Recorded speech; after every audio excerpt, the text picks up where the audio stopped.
All right, hey guys. So today we are going to talk about the elements of art, and this week we're talking about or I'm going to talk about the elements and principles, and a lot of terms, a lot of definitions, a lot of stuff to kind of go over. For a lot of you, it's going to be stuff you've already heard before, just with like contemporary references, especially if you've had probably like any art class ever. But I have to teach you all this in this class, so let's get started. So the elements of art are, and this is also very important for your, when you're doing your art criticism, but we'll get there. So the elements of art are the physical parts with which the work of art is built. So line, shape, form, space, texture, light, and color. And then there's like sub things within that, and we will discuss. So starting with line. So line, I'm sure everybody knows what a line is. You've been making lines since you could hold a pencil. But, so line is our primary visual means of recording and symbolizing ideas, observations, and feelings. Lines are extensions of a point wherein length dominates over width. Length over width, that's pretty obvious. Lines are paths of action. So here I have lines and it kind of points you towards this direction. And then some characteristics of a line are they can be active or static, aggressive or passive, sensual or mechanical. They can define boundaries or imply volumes, or masses, because imply outline things. But we'll get into that in a second. And they can be grouped to depict light, shadow patterns, and textures. And here, a lot of minimalist artists and conceptual and, whatnot. Sorry, my dog is coughing in the background if y'all can hear it. So this artist is John McCracken. This is an art piece called Flare from 2008. This is from that very minimalist conceptual movement. It's very, very simple, kind of just like pieces of glass against the wall, but they're lines, obviously. So there are different types of lines, as we have seen, obviously. Lots of characteristics, so that'll be different types of lines. So implied lines are a series of points that are connected by the viewer's eyes. Implied lines suggest visual connections and can serve as an underlying organizational structure. Oops. Well, I have an artist name here, but I forgot to put it in black, and it's white on a white background. But, before I upload this, you'll be able to see the artist's name. So this right here is by Bridget Riley, and it is a piece called Blaze. She is a British artist, who, she was in the op art movement. And here, this piece, she uses a lot of lines and in different ways. And here, the implied lines are, right here where we see. In actuality, this is just a bunch of zigzags that creates, if y'all haven't figured out already, you should have this downloaded, but it looks like zigzags, but, it makes it look like there are implied lines of different circles because of where the zigzags change, direction. So the implied lines here are the circles, the concentric circles around, within this piece. And so, fun fact, op art, which Bridget Riley, I'm sure a lot of y'all have maybe had some kind of experience with art, at least maybe in a math class, because I remember doing MC Escher kind of stuff, my calculus classes back in the day. Okay, so op art was a major development of painting in the 1960s that used forms to create optical effects like this. And the effects of art range from subtle to disturbing to disorienting. So that's whenever you have those pictures that depending on where you look, maybe you see a face and then you see something else. That's kind of the op art movement. And then that stairs that's never ending. It looks like it's always going up and down both at the same time. That's within the op art. Often it's drawn by pencil. All right, so shape. So shape is the area within an outline of an object or figure, which I'm sure y'all know. So there are two different types of shapes, two-dimensional shapes and three-dimensional shapes. Two-dimensional shapes are flat, or at least appear to be flat. They are flat. And they only have height and width. So anything on a piece of paper, sticker, things like that. This is why both of these that I have an example here are Kara Walker pieces.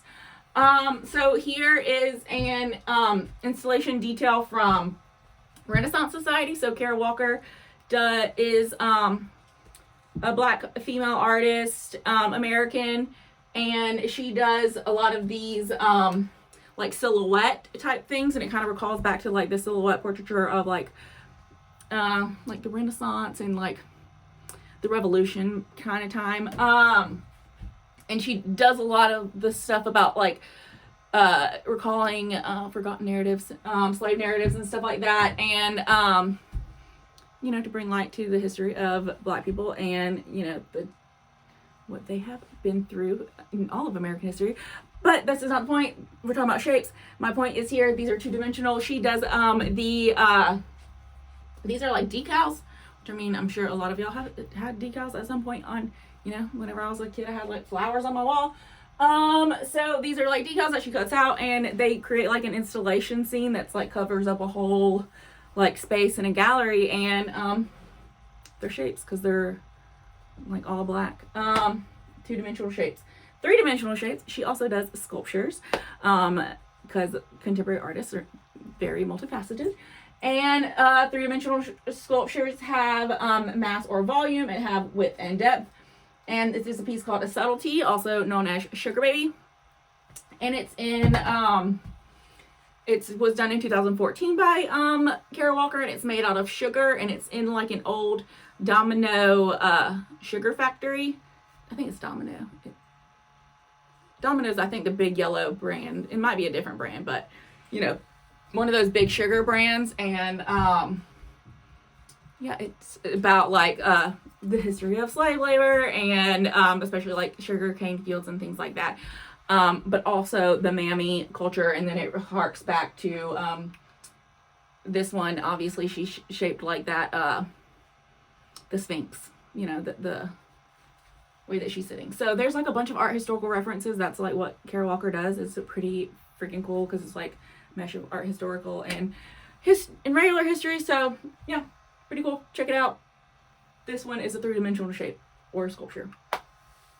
All right, so we also have organic shapes. So organic shapes are irregular, often curving or rounded. They seem more relaxed, informal than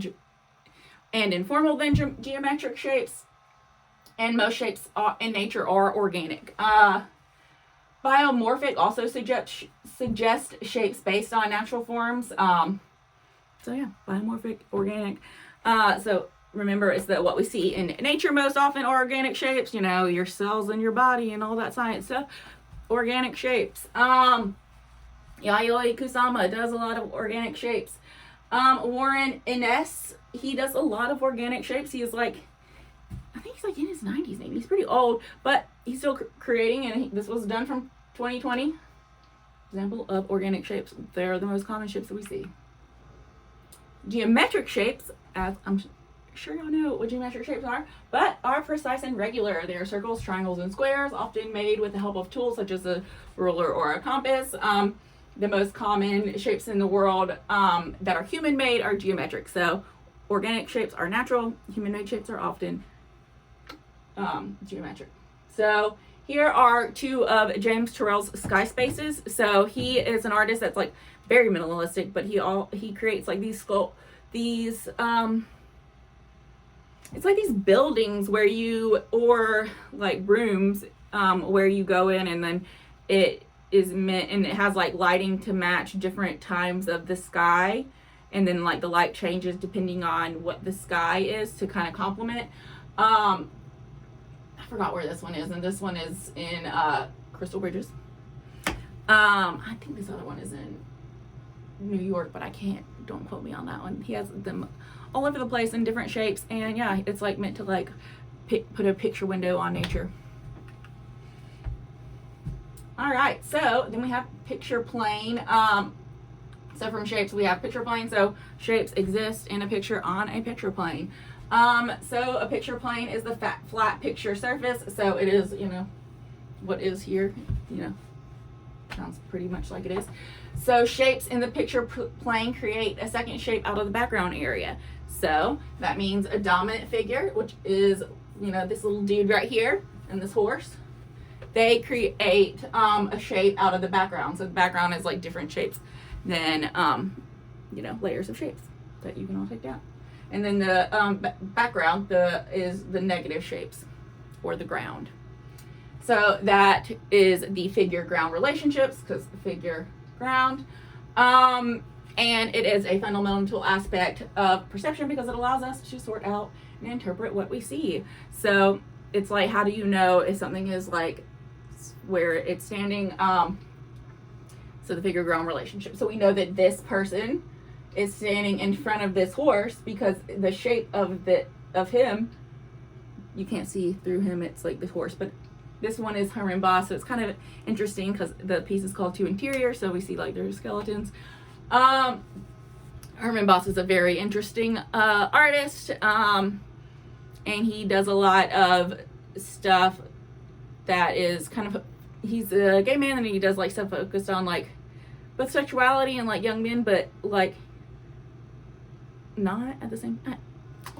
I'm just learning about him today and I'm already interested. I know that I'm going to put him on the list. I'm redoing the list for the critiques, by the way. So I'll have that up soon. So yeah, figure ground relationship, picture plane. That's what it is.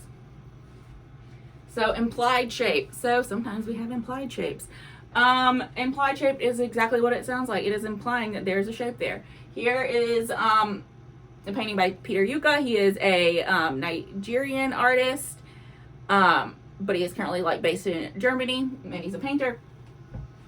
And so here, this triangle I put there, it's not like I put that there as like an example. Sorry, I should have said that.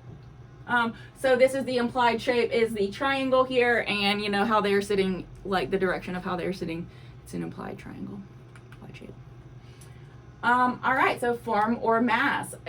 Form or mass is a three-dimensional element of art, and it has volume, length, width, and height. So like a sculpture, like a shape form can be geometric, cylinders, cubes, spheres, or organic. So these are two pieces by Thaddeus Mosley, which are also up here in white, the names, but I forgot to change the color. But Thaddeus Mosley is a self-taught artist, and he creates these sculptures out, like carves them out of wood, and they're kind of organic shapes, and they have mass. And they're like, you can see them around. All right, so space. Space in art refers to the area around and between forms and within shapes and forms, so space. Works of art have both positive and negative space. The illusion of space can be created in two-dimensional works of art using a variety of techniques. Sculptural works exist in space and also have positive and negative space. How artists organize space is one of the most important creative considerations. So this is Liu Jiadong, and you know, if anything sums up space, it's, you know, the past year. And so here it's called Thank You 2020. And you know, they both have masks, and it's like thanking the healthcare workers and stuff. And you know, there's 6 feet social distancing space. So space in between these people. That's where the space is in these kind of pictures. You know, there's all sorts of different places, the space of the sky, in between different objects in the painting. So you get that. So space is more of an illusion in a painting like that. It's harder to create the illusion of space in certain, you know, two-dimensional works. Space, on the other hand, in a three-dimensional work is, you know, they both exist within space and they have space, as it says here. So sculpture works exist in space and also have positive and negative space. So an example of that is here. So this is the vessel that's in New York. It was designed by the British Thomas Heatherwick. And So this one, I don't know if anybody's been to New York anytime recently, but it's in New York, and you know, it's like a kind of architectural piece that you can walk up and around. So the positive space is like, you know, the physical structure of it, and the negative space is, you know, the parts where you can see through and the breeze goes through. That part is pretty obvious. Space is most difficult to convey in words and pictures, and to experience space in 3 dimension, we must be in it. So we can talk about this, but we won't really experience this in 3 dimension. And architects are especially concerned with the qualities of space. So that kind of, obviously, architects would be especially concerned with the qualities of space. But it's not just architects, also artists do installation pieces. So here is a piece by Jesus Rafael Soto, called Penetrable, and it is from 1990, and you can like walk through it and it moves, so like the feeling of space in there is also a different quality, and then the feeling of space, you know, both on the outside of this and in the inside, you know, so it's all about like both, you know, the physical perception on the outside and the inside for these kind of pieces. So space, 3 dimensions. So space in 2 dimensions, so drawing and painting. We see the space of the surface all at once. The illusion of space can be created in a 2-dimensional work of art by using a variety of methods, including overlapping, size, placement, shading, as well as both linear and atmospheric perspective. You know, that's done obviously in a variety of ways. Here's just like one very modern example by Antonio Mara. And this is just like layers of different colors, but because of how it's layered and overlapped, it kind of looks like there is, you know, different pieces of paper within this, and kind of like multiple dimensions and multiple layers of space. All right, so implied depth.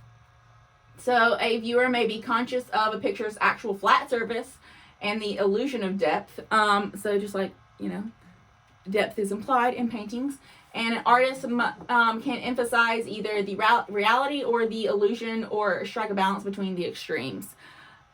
So this is by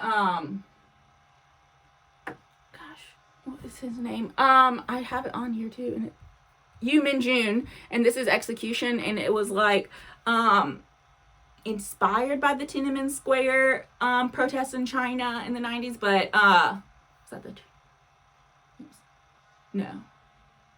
the Tiananmen Square protests in China, and but people compare it to like Goya's Execution and stuff. So this place, but regardless, it has implied depth, because, you know, they both go backwards this way, and then get small. It's like the implied depth. The creation of space, you know. And then another way to create depth is by foreshortening.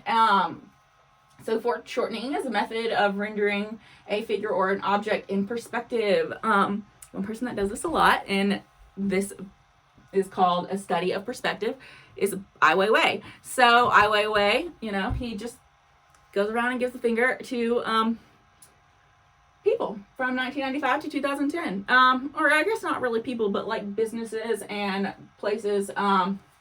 You know, he has some also like within China, and so here he is at New York, DC, Paris, I don't know. So, you know, it's like a study of perspective. It's like the foreshortening of the hand. If anybody's on social media, I'm sure you're all seen like the like people like that are like doing that hand thing, like before they travel. That's like foreshortening, because it's like you see her hand. It's like you don't see the whole hand. Foreshortening. Linear perspective. So perspective is any means of representing 3-dimensional objects in a space, a 2-dimensional surface based on the way we see. So linear perspective is like in both lines. So perspective can either go in. For here, it kind of comes out and in. So David Hockney, this is an example of a bigger interior with a blue terrace and a garden. And he really creates an interesting perspective here, and the way that he does this is both with the lines and the shape of the canvas itself, because the canvas is not it is like curved the same as his lines. So yeah, But what he does here is he creates like the illusion of like perspective. So it kind of looks like this is more of a two-dimensional piece and it has like a lot more depth rather than just being a flat painting. And David Hutton, he's a British artist. All right, so atmospheric perspective. So atmospheric perspective is nonlinear. It means for giving illusion of depth. It's created by changing color or detail. So here, this is Dominique Fung's Exotic Fruit Haul. So the atmospheric perspective is created by, you know, the changing of like the way that the details exist in different spaces. So it's like we have this spot of grass, and then it's like that's how you know it's a little bit further because it's like what seems to be water, and then a little bit more grass, and then, you know, these interesting mountains. But within all of these, what also creates the changing of like the atmospheric perspective is how things get smaller. So that, you know, they're bigger here and then you know, smaller back here. Pretty obvious though. So yeah, atmospheric perspective. And the way that that perspective is linear or atmospheric perspective is achieved is in different ways. So it can be through overlapping. The object that is closest to the overlap will obscure the object some further back and make them look further back in space. By size, larger objects appear closer while smaller objects appear to the distance. So it's like that's the largest, that's the smallest. Or the placement of objects higher in the picture plane appear to be farther away. And then shading create the illusion of form and three-dimensionality. But overall, like, in a way, they're shading in all of these. So that creates like the illusion of depth as well. And all of those. So time is also a dimension of art. It's the fourth dimension of art. So time is the use of change as an element of art, and it is important in performance art, kinetic art, and video. So this is Christian Marclay's The Clock. And this is a 24-hour loop that is just clips from different movies of clocks. It's very interesting. And I don't know if anybody's... I mean, people have definitely seen it all the way through, some critics and stuff, but it seems impossible to me. But yeah, so time in movies, it's like visual, video art and performance, which we'll talk about now. So time is the fourth dimension. It is invisible but can be made perceptible in art. The element of time has become more important during the 20th and 21st centuries as artists begin to work more with video performance and kinetic art. Here you see a photograph of Marina Abramovich and Ulay during a performance entitled Relation in Time. The couple sat back to back in a gallery with their hair tied for a total of 17 hours, inviting the public to witness the final hour.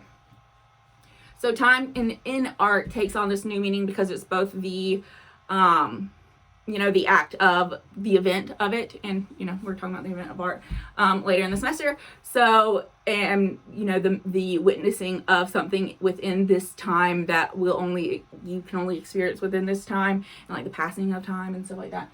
So the video and stuff. So it's like the time is the fourth dimension that's captured by art.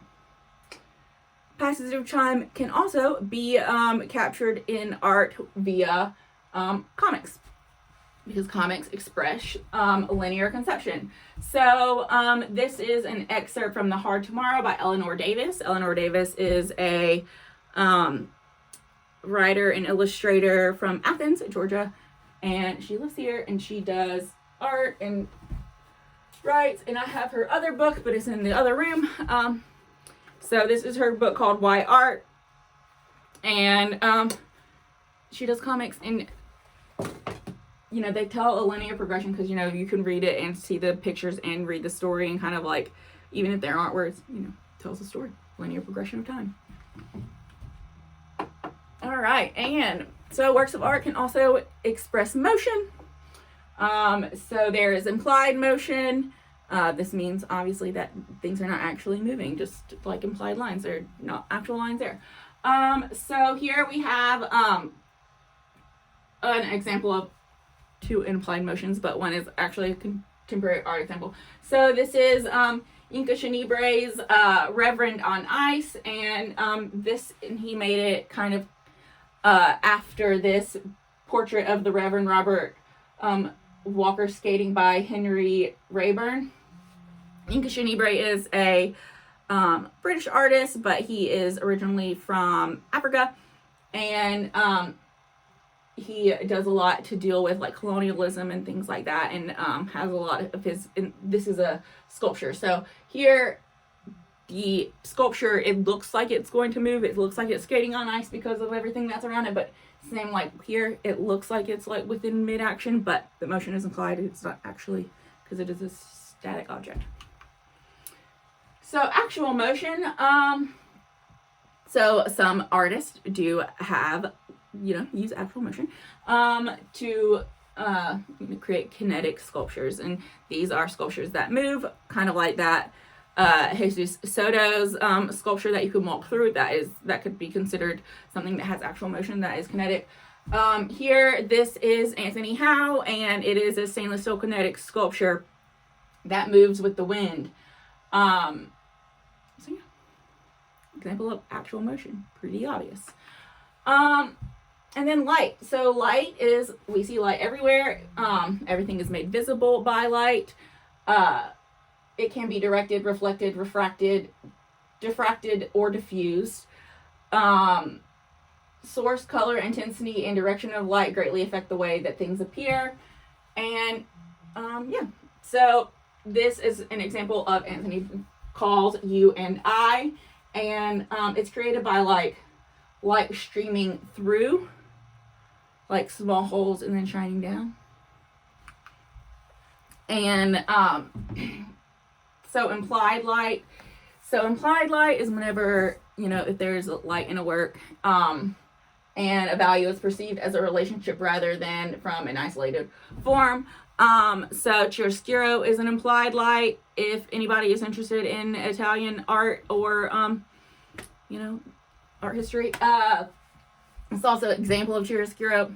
But this is a painting by one of my friends, Matt Adelberg, and he is a realist painter that lives in Baltimore, and it is called How Desolate the Landscape Can Be Between Regions of Kindness, and he uses implied light. This is an oil painting, but the light is like implied only right here by the flame, and it's like very realistic.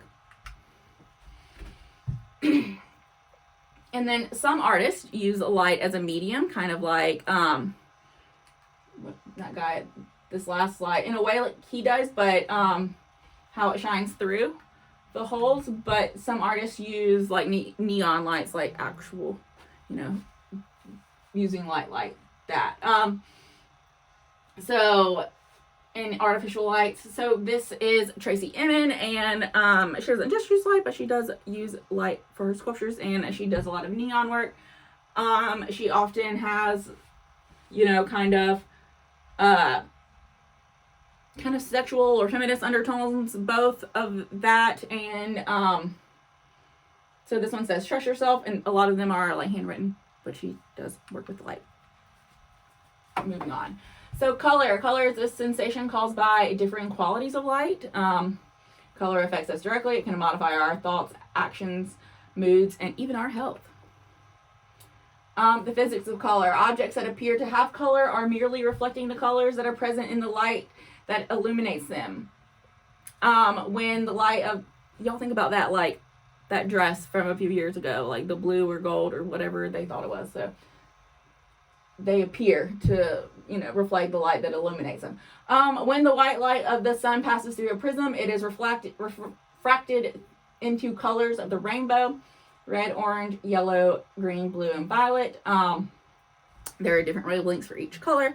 That's why, whenever you see a rainbow, it's often like hardest to see the violet because of the wavelength of the color. So red has the longest wavelength and travels the most rapidly, then blue. So yeah. So color has three main properties: hue, value, and saturation. Hue is the wavelength of the color described by the color name. So, green, orange, blue, Saturation is the purity of the color, ranging from neutral gray to a pure color. So saturation, if it's like getting darker or lighter. Or no, that's value. Neutral gray to pure color. Yeah, so it's like a, you know, pure color, or like muddy. Or value versus the lightness or the darkness of the color. So, for example, cobalt blue, sky blue, navy blue, slate blue all share the same hue, which is blue. They share a different value and saturation.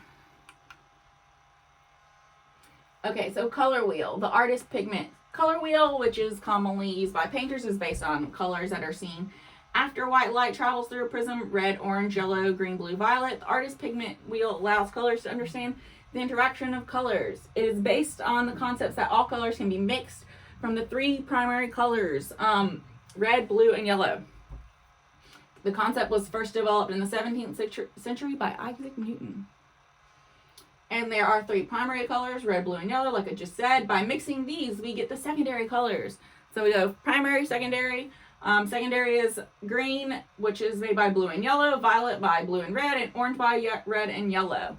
And then we have our tertiary and intermediate colors, which are those that fall in between the primary and the secondary, such as red, violet, and blue, green, and everything else in between. So, subtractive color mixes. So, subtractive color mixes are mixtures that produce duller and darker as absorptive qualities combined. The three pigment primaries are yellow, red, yellow, and blue. So this would be like paints. So as you combine more paints, it's going to get duller and darker. You know, you mix all of the paints together, you're just going to get like a brownish, muddy, bad color. I mean, I guess no color is necessarily bad. It's whatever you're trying to make. And then additive color mixes produce white light when combined. The three light primaries are red, orange, green, and blue, violet. So this is like if you're working with lights. And then I think this is our last element of art that I have on here. So texture. So texture is the tactile qualities of surfaces or visual representations of those qualities. Texture can be experienced through touching or visual suggestion. So there's a lot of different ways to think about texture. We obviously talk about texture with all sorts of things, from our clothes to art to food, you know. So this piece is called Wigs by Lorna Simpson from 1994, and it's a set of 21 lithographs, which are like prints, and 17 lithograph texts on felt. So these are lithographs of images of wigs. And Lorna Simpson, so they imply texture because hair, you know, is texture. Hair has texture. And Lorna Simpson is, like, she does a lot of art relating to Black female beauty standards and, you know, hair culture and stuff like that. And so here, you know, implied texture. Well, I'll get to implied texture, I guess. So this is texture because hair has texture. So actual texture is the condition in which texture is created, not represented. Actual texture is common in sculpture, but it can also exist in impasto paintings. Impasto paintings is like whenever you see like the stuff that it looks like you want to touch the painting. It's got like gouache and stuff. Is it gouache? In the paint. It says something like that. So anyways, this is Simone Elizabeth Saunders, and she does punch hole embroidery, punch needle embroidery, and she creates these wonderful pieces, and they have actual texture. They're fabric, like wall hangings. So it would feel more like a rug or a tapestry than it would a painting. So texture, actual texture. And then implied texture is the visual representation or illusion of a tactile surface, and it is common in two-dimensional works of art. So here, this is Kehinde Wiley's Kern Alexander study. The implied texture here is obviously like within the clothes. I mean, this is a painting, so all of the texture, it's not an impasto painting. So the texture here is implied. The texture of the wallpaper is implied in his fabric, but especially, you know, the very realistic looking fur, that's an implied texture. So again, also implied texture is this one. So Lorna Simpson's is also implied texture because while they are images of wigs, they're not actually wigs because real wigs do have textures, but that would be implied. All right, so yeah, I will be back I'll email y'all with what else y'all have to do this week. Bye.